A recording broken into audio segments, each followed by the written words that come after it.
Olá, gente! Estamos com mais um podcast Pet Vida e hoje vamos conversar com nada mais, nada menos do que Pierre Escudro. Ele que é nascido em São Paulo, né, se formou lá pela Universidade do Paraná em Medicina Veterinária, está há 15 anos em Maceió, é professor da Universidade Federal de Alagoas e tem o Grupec. Me corrija. Grupec. Ele tá com projetos assim de iniciativa dele, esse Grupec é um deles, e dentro desse programa tem muitos projetos voltados aos cuidados dos animais, ao bem-estar, à saúde, à castração, vários. E ele vai explicar aqui pra gente um pouquinho como funciona. Então quer dizer que a gente vai ter um tempo bastante bacana para poder falar sobre o assunto e vocês conhecerem um pouquinho mais. Antes de nós começarmos esse bate-papo bacana, eu quero que você clique aí no nosso sininho para receber todas as notificações. Curta, espalhe, compartilhe, comente. Vai lá e comenta muito. Muito obrigada por você ter aceitado o convite, Pierre. Você que, assim, fez o seu nome literalmente aqui em Alagoas, já está há 15 anos, é professor da universidade e tem projetos, programas voltados para essa questão dos cuidados com os animais. Fala um pouquinho sobre o Grupec. Olá, Deise. Olá, pessoal. Bom, o Grupec é um grupo de pesquisa e extensão em equídeos, começou com os cavalos, né?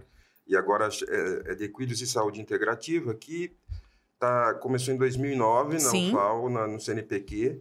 Em 2014 ele, né, se torna uma marca registrada UFAO e durante esse trabalho nas comunidades, a gente em 2012 ganhou o Prêmio Santander Universidades Solidárias. Muito bom. Com o Carroça Delivery, né, no Vergel. E a gente tinha EJA, tudo, e daí nas comunidades a gente começou a ter trabalhos sociais. Desde 2020, o Grupec ele é um programa, né, da universidade via Fundeps, né, execução Fundeps, que é a Fundação Universitária, que a gente faz, então, convênios, né, com empresas, órgãos públicos, e a gente vai mantendo outros projetos, né, com recursos próprios, né, através dessa captação. Uhum. Então, hoje a gente deve ter são 8 projetos em andamento, né, dentro do programa, né, o programa de apoio aos animais da Braskem, um programa dentro da origem da plataforma de gás em Pilares, São Miguel dos Campos, né, que é uma Pet Friendly Company, né, que a origem ficou. Né, a gente tem, então, canais de adoção, a gente tem o canal de adoção, Focinho Responsável, né? Sim. E que mais? A gente tem no IFAL também, né, professor? O IFA Animal, a gente faz toda a parte clínica para o pessoal do IFA, um projeto bem legal. Castração também, né? Castração. E toda a parte clínica e cirúrgica a gente faz para eles. Muito bom. Na UFAO a gente tem um programa também de castrar os animais do campo, a gente já castrou mais de 100 ano passado. A gente e os cavalos a gente continua, né? Não, você é referência aqui em relação aos cavalos, né? Aos cuidados mesmo. Todas as pessoas vinculam o seu nome aos cuidados, ao bem-estar, ao tratamento desses animais, procedimentos cirúrgicos. Conta um pouquinho desse projeto que você falou aí dos animais, como é? Delivery? Não, do Carroça Delivery foi em 2012, né? A gente fez Universidades Solidárias. Então, os cavalos... Eu tenho uma forma de ver que eu acho que a gente não consegue tirar os cavalos de uma vez dos meios urbanos. Então, a gente teve agora em Recife e em Salvador falando sobre isso, sobre controle populacional de cavalos, né? No fim, a gente vai fazendo leis de cima para baixo e essas leis elas não são execuíveis. Então, a única cidade que conseguiu tirar os cavalos das ruas foi Curitiba, né? Se você for para Recife, continua. Se for para Porto Alegre, continua. Se for para e nas vias urbanas aqui, Fernandes Lima... Via expressa você acaba encontrando, infelizmente. Né? Não, e o problema maior é maus tratos, o problema maior é reprodução, né? Sim. Eu acho assim, você vê éguas com potros andando. Então, eu acho assim, e a gente deve ter em torno de 3.500 cavalos na cidade. Aqui em Alagoas? Não, só em Maceió? Quanto? 3.000? 3.000, mais Caramba. ou menos isso. Isso é uma estimativa lá de 2014. Nossa, a gente precisa refazer. Mas, enfim, se a gente tem 3.000 cavalos, se a gente for proibir, para onde vão esses 3.000 cavalos? Né? Então, a gente tem... E cavalo, os cuidados, eles são muito mais complicados, né? Tamanho, quanto gasta, né? Em relação a... Não se compara a um cuidado com um gato ou um cachorro, né? É diferente, porque os gastos são os custos são maiores. Valores maiores. Então, o Carroça Delivery, em 2012, ele, na verdade, fazia 10 carroças, o Banco, né, Santander, ele pôs 10 carroças que a gente ligava e esses cavalos eram cuidados pela gente. Então, eles estavam baseados em bem-estar animal. Então, quer dizer, eles eram de tração, estavam puxando, mas as pessoas eram educadas, conscientizadas. Recebiam orientações. As mulheres tinham uma central de artesanato, a gente tinha o EJA, Educação de Jovens e Adultos, que eles tinham que participar. Então, era bem legal. Né? Foi desativado, né? Era ali no Papódromo, né? Foi desativado já. Mas foi um projeto exemplo, né? Esse projeto, ele pode voltar? É possível que aconteça esse retorno? Na verdade, ele ia continuar, mas a gente foi convidado a se retirar do ambiente, porque ali tinha uns baias, a gente estava usando até uma clínica de pequenos, eu tinha feito um consultóriozinho para atender. Então, assim, mas pode voltar, a gente precisa do ambiente. Né? Tem que ter uma estrutura, né? Um mínimo de estrutura para poder fazer esse trabalho. E daí, assim, eu acho que o nosso maior problema em relação a todos... Quando a gente fala de políticas públicas, é realmente a gente ter bem definido, né? Cada stakeholder, né? Quem é que vai fazer o quê. E eu acho que a gente, às vezes, fica patinando por causa disso, né? Da gente não se unir e não juntar frentes, né? Porque cada um tem que, na sua área, fazer o seu melhor, né? Dentro da sua competência para fluir o projeto. E a gente tem, né? As experiências, né? Hoje a gente... O case Braskem, né? Que a gente chama, o case Maceió, ele nos deu uma grande, né, experiência em relação a políticas públicas, né? Em relação a esses animais, a como tratar. São 5 bairros, né? E a gente consegue estar diariamente. Eu acho assim, é replicável a todo município, né? Óbvio que nada é perfeito, mas a gente consegue hoje ter um controle muito melhor dentro dos bairros do que em outros bairros. Hoje existe algo que é feito, como você mesmo falou, tem um programa que cuida desses animais. Então, assim, já é o pontapé inicial, né, Pierre? O importante é que começou. O pior é porque, assim, a gente antes, assim, há 10 anos, há 15 anos, não tinha todo esse movimento que tem hoje. E as pessoas estão até mais conscientes.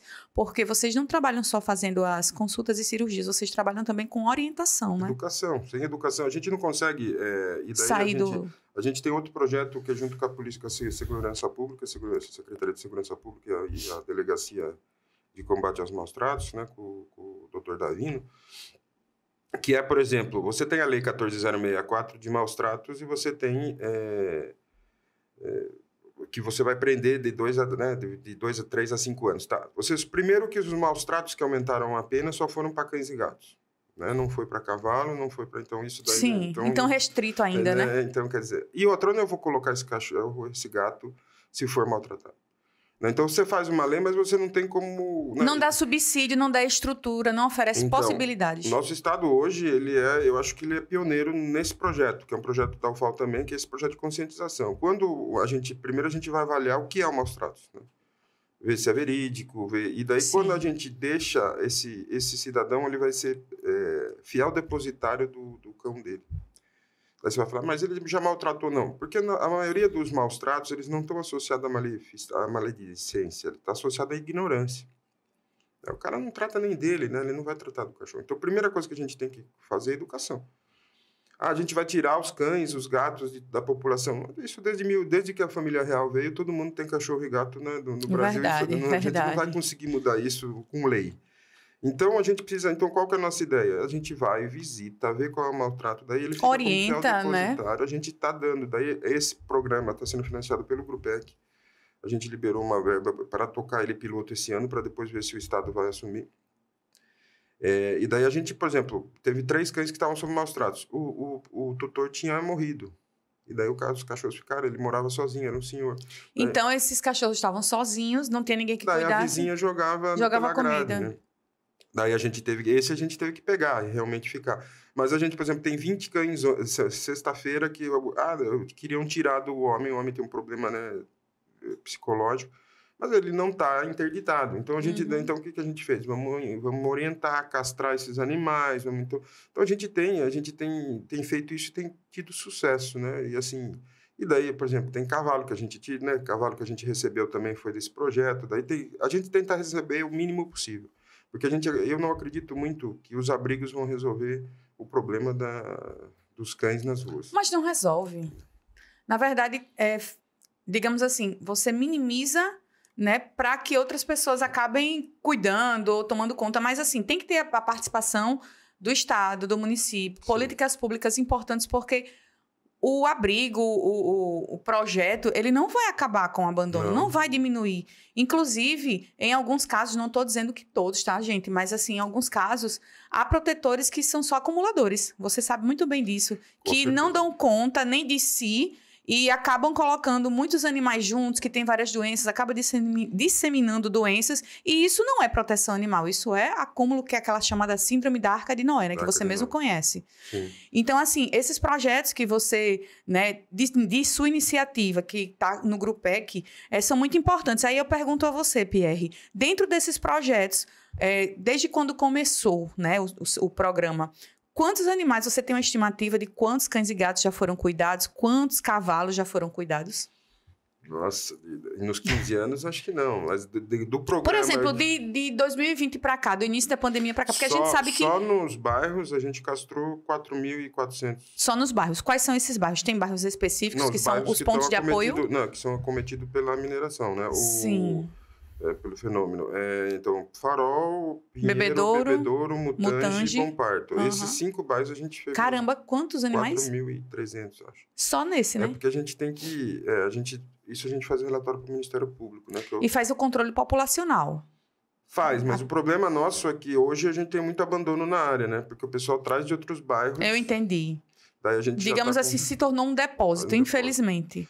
Mas, assim, a polícia o trabalho está sendo feito de investigação, a gente já conseguiu identificar algumas pessoas e tal, porque... Às vezes são as mesmas pessoas que abandonam?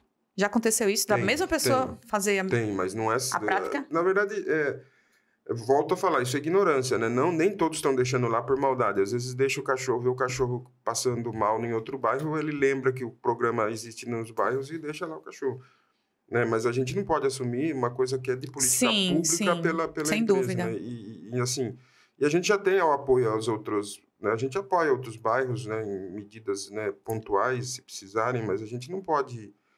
tomar conta de tudo. Não, daí, é impossível, né? Até porque vocês são limitados, inclusive, por verba e equipe. Sim, equipe. Mas a gente cuida, né? Os gatos são cuidados de... Por exemplo, o gato tem que estar na rua, né? Você colocar gato num abrigo, né? A gente tem uma experiência horrível, né? Com os gatos presos. Não podem ficar confinados, né? Alguns colocam vários animais, vários gatos confinados e você, como médico veterinário, sabe mais do que ninguém o quanto é complicado isso para ele. Né? Então, as políticas públicas, elas têm que estar pautadas, né, no cão comunitário, né, na captura, esterilização e devolução de gatos, e a gente tem um efeito vácuo também, né? Se a gente tira os animais da rua, na outra semana vai ter o dobro de animais.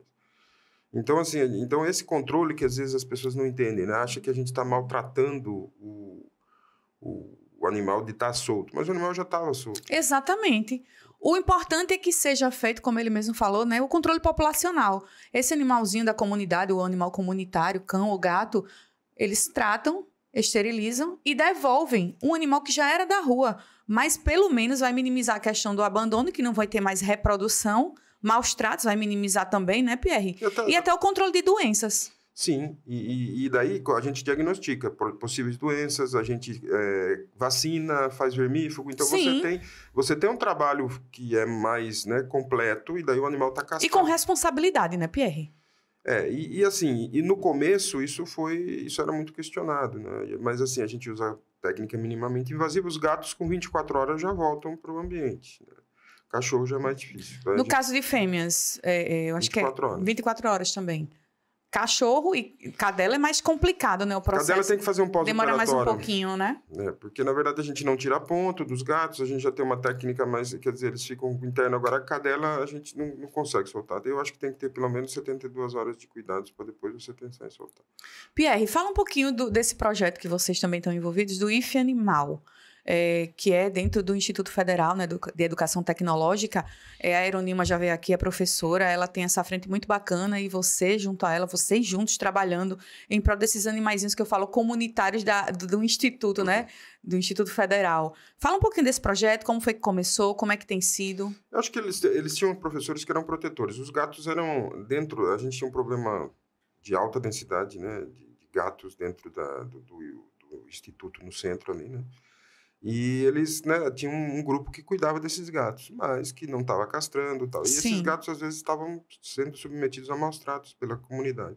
Então, foi feito, né, pelas professoras, Eronilma, tem mais 2 ou 3 lá, e criou um vultuoso projeto. Por quê? Porque, na verdade, começaram a envolver vários cursos. Então, você começou a fazer nicho para o gato, você fez ambientação, e esses gatos começaram, então, a fazer parte do Instituto de uma forma respeitosa.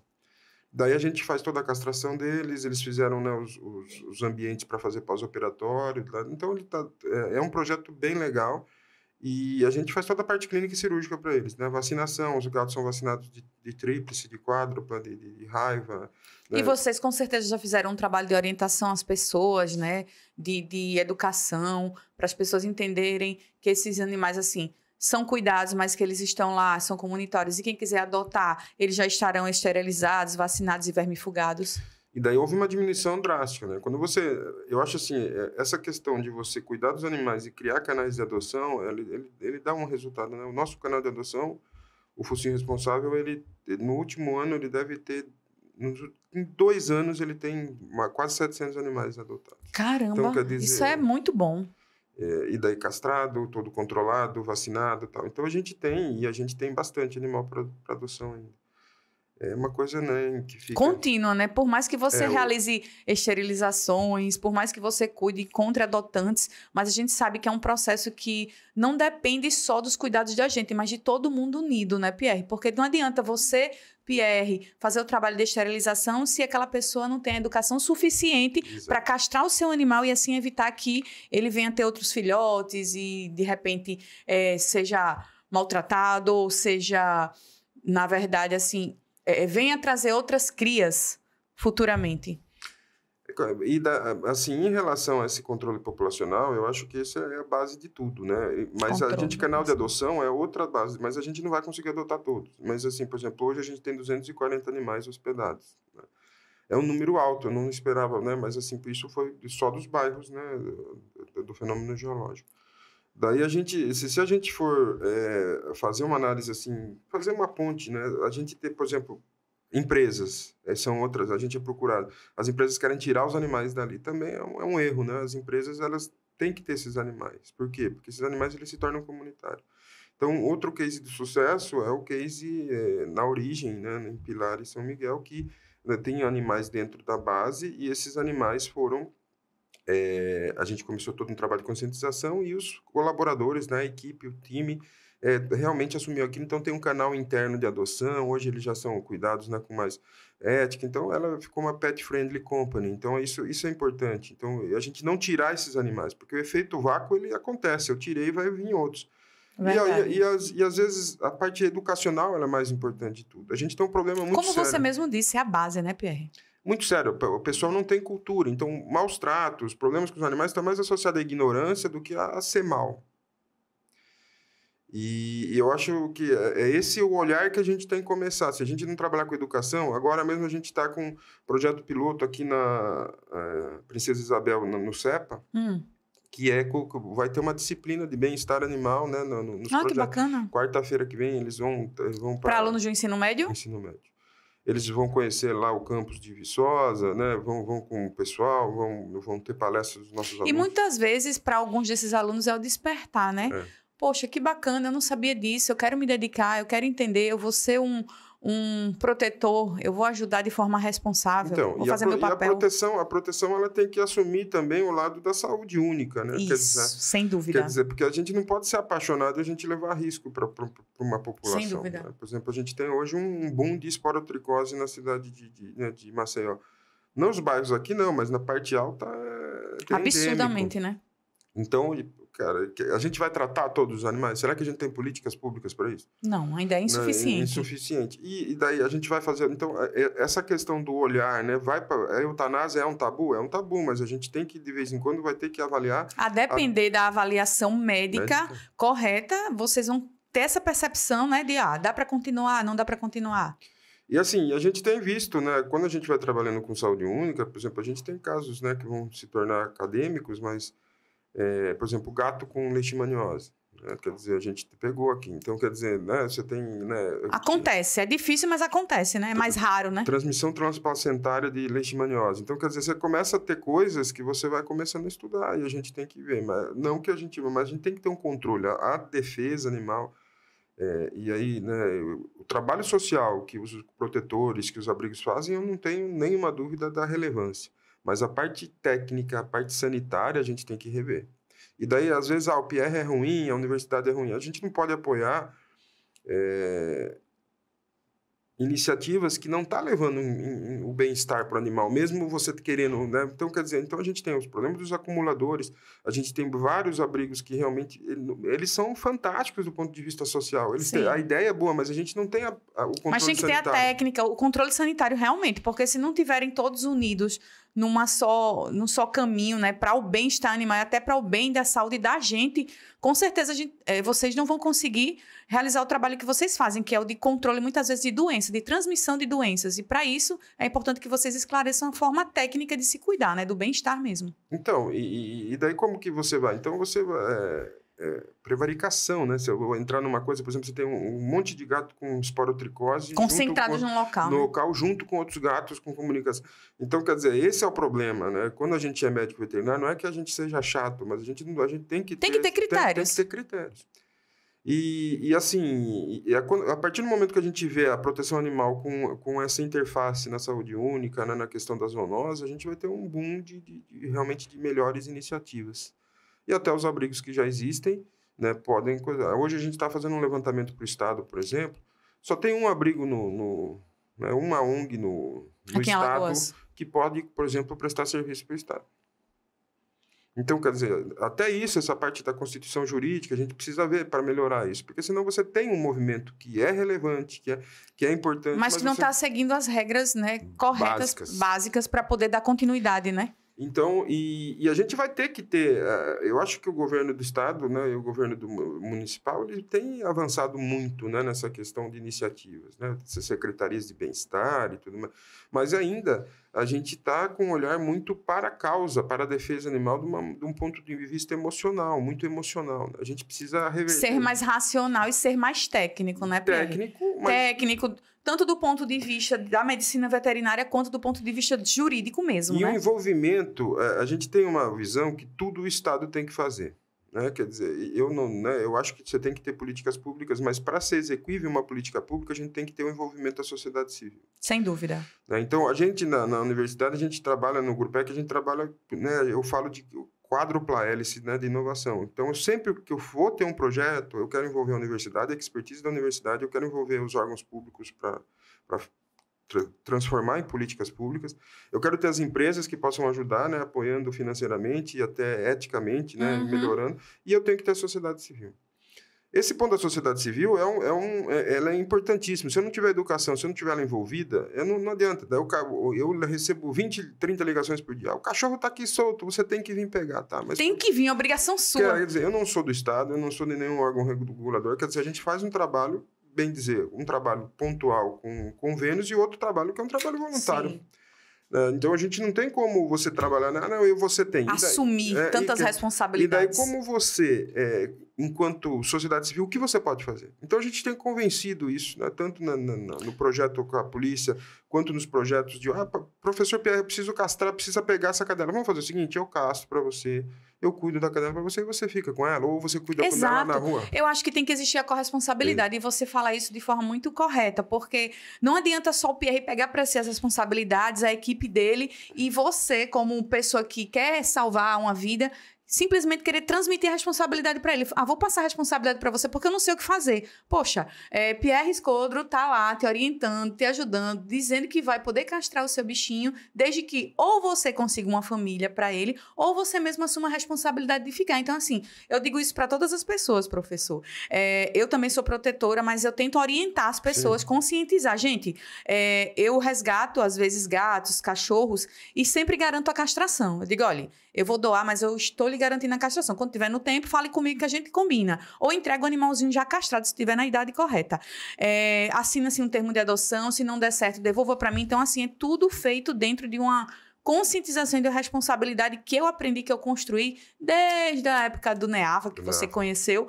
E hoje eu posso dizer assim, tem pessoas que acabam perguntando para mim, pedindo orientação, e eu tento ajudar da maneira possível. Lógico, não do ponto de vista técnico, né, da medicina veterinária, mas eu tenho amigos que me ajudam nesse sentido. E sempre que precisa de um médico veterinário, olha, vá lá para o médico veterinário, que eu não sou médica, eu sou protetora e sou tutora.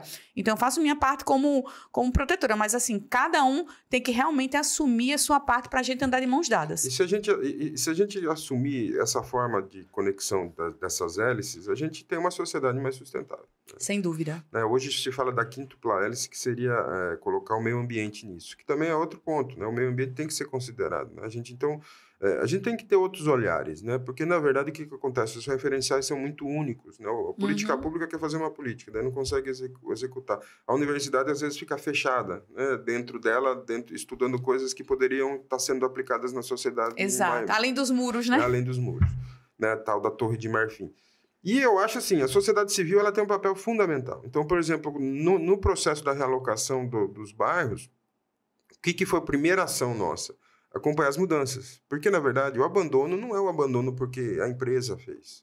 Quem abandonou os animais ali foram os tutores. Na saída.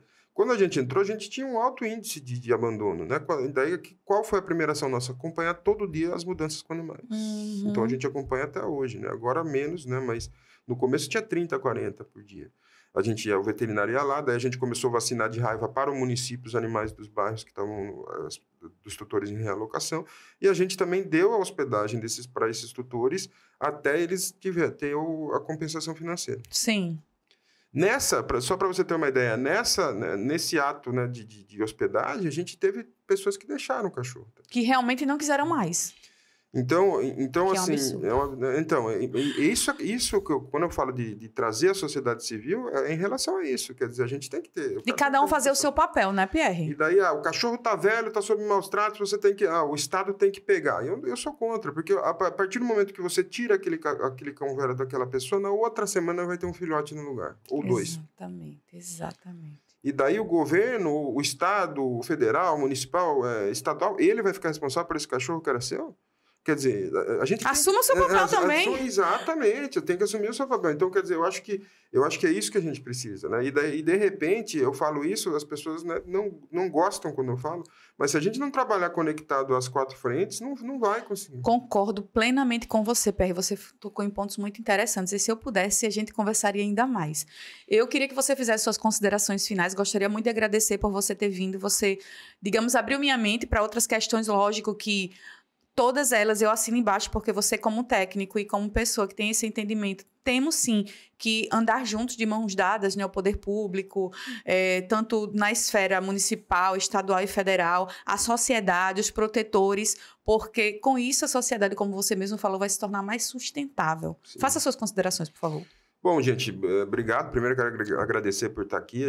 E eu acho importante a gente divulgar esses trabalhos, né? E para vocês aí, é isso aí, gente. A gente tem responsabilidades também. Precisamos cada vez mais integrar as nossas responsabilidades enquanto sociedade civil, juntamente com o governo, juntamente com o Estado, juntamente com empresas, por que não?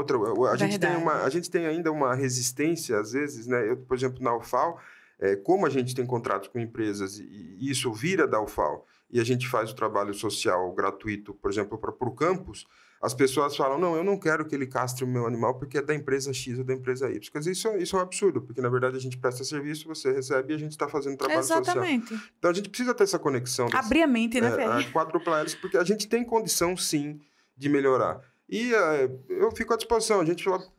Cada projeto desse, a gente pode fazer um programa. De forma específica, né? Para falar de forma mais detalhada. Hoje eu acho super válido. Inclusive. Eu acho que a gente divulgou hoje o grupo de uma forma geral. Exato. Né? E é importante, o grupo hoje ele é um programa, né? Ele tem autonomia jurídica, né? Para fazer as coisas, então a gente não fica tão atrelado à burocracia, né, da universidade. E não fica tão engessado, né? Isso. Então, eu só agradecer mesmo. Obrigado pela oportunidade. Muitíssimo obrigada, professor Pierre. É isso aí, minha gente. Para vocês que querem ter acesso a mais conteúdo no programa, no podcast Pet Vida MCZ, vai lá, clica no sininho para receber as notificações, comenta, compartilha, passa para os seus familiares, amigos, vamos disseminar informação e bom conteúdo com responsabilidade. Gente, até a próxima. Tchau, tchau. Programa Pet Vida. Apresentação: Deise Nascimento. Produção: Produtora Maná. Um oferecimento: Estúdio Jéssica Jordão. Empoderando e harmonizando sua beleza.